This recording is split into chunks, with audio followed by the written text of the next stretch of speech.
PIDEA agent na sextortionist, arestado. Iligal na baril na kumpiska sa entrapment operation ng Regional Anti-Cybercrime Unit BAR sa Cotabato City. Patrolwoman Leonora Gawang sa balita.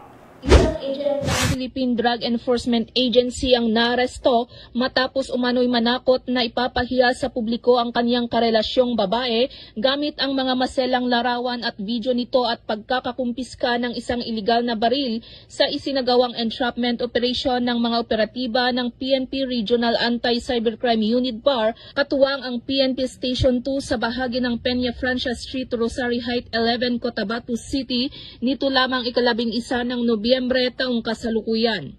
Kinilala ni Police Lieutenant Colonel Arnold Acosta, Assistant Chief ng RACU BAR ang suspek na si alias Ron, 37 na taong gulang, PIDEA agent at kasalukuyang nanunuluyan sa Rosary Heights 1, Cotabato City habang kinilala ang biktima na si alias Beng, 22 na taong gulang. Ayon sa mga otoridad, isinagawa ang naturang operasyon bandang alas 8 ng gabi ng nasabing petsa nang makatanggap ang naturang unit ng isang sumbong mula sa isang complainant tungkol sa ginawang pamimilit sa biktima na makipagtalik at magbigay ng pera sa suspek kapalit ng hindi pagpapakalat nito ng kanyang masiselang larawan at video sa publiko. Agad namang gumawa ng agarang aksyon ang mga personahe ng RACU BAR at Cotabato City Police Station 2 na nagresulta sa pagkakaaresto ng suspek at pagkakakumpiska ng mga ebidensya.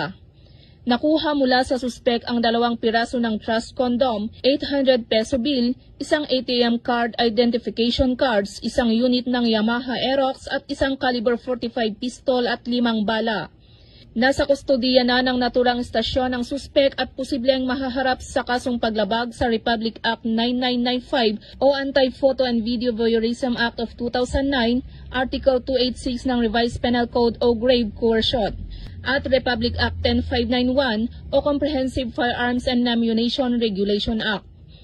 Ayon kay Police Brigadier General Jason C. De Guzman, Regional Director ng ProBAR, ang matagumpay na operasyong ito katuwang ang iba't ibang sangay ng pamahalaan ay patuloy na magsisilbing patunay sa maigting na kampanya ng mga kapulisan laban sa kriminalidad upang matiyak ang kaligtasan at kapayapaan sa rehiyon ng Bangsamoro.